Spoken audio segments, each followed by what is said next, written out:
Why was bebop initially unpopular among the general public and some jazz musicians?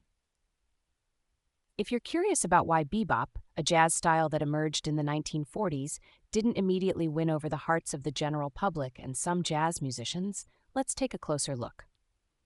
Bebop was a significant departure from the swing jazz that dominated the 1930s. Unlike swing, which was dance-oriented and featured singable melodies, bebop was all about complex harmonies, fast tempos, and intense improvisation. This new style was pioneered by musicians like Charlie Parker, Dizzy Gillespie, and Thelonious Monk, who would often jam at Minton's Playhouse in Harlem. One of the main reasons bebop was unpopular was its lack of danceability. Bebop tunes were played at extremely rapid tempos, making it impossible for people to dance to them. This was a big change from swing jazz, which was all about getting people on the dance floor.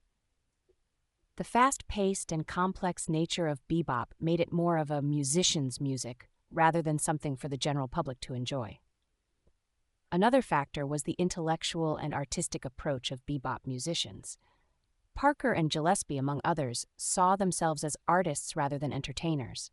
They focused on virtuosity and improvisation, which alienated many listeners who were used to the more carefree and radio-friendly swing jazz. Bebop demanded close listening and an appreciation for its technical complexity, which not everyone was ready for.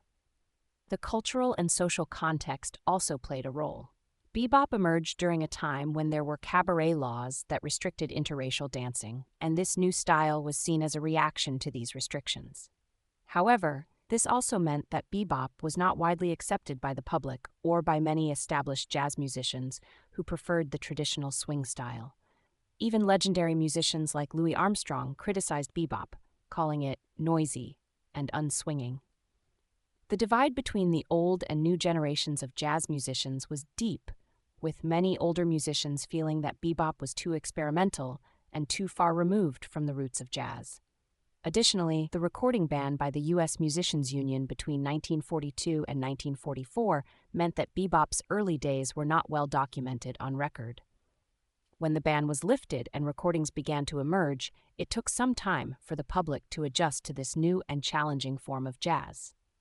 In summary, bebop's initial unpopularity stemmed from its fast tempos, complex harmonies, and the intellectual approach of its musicians, which made it less accessible to the general public and some jazz musicians.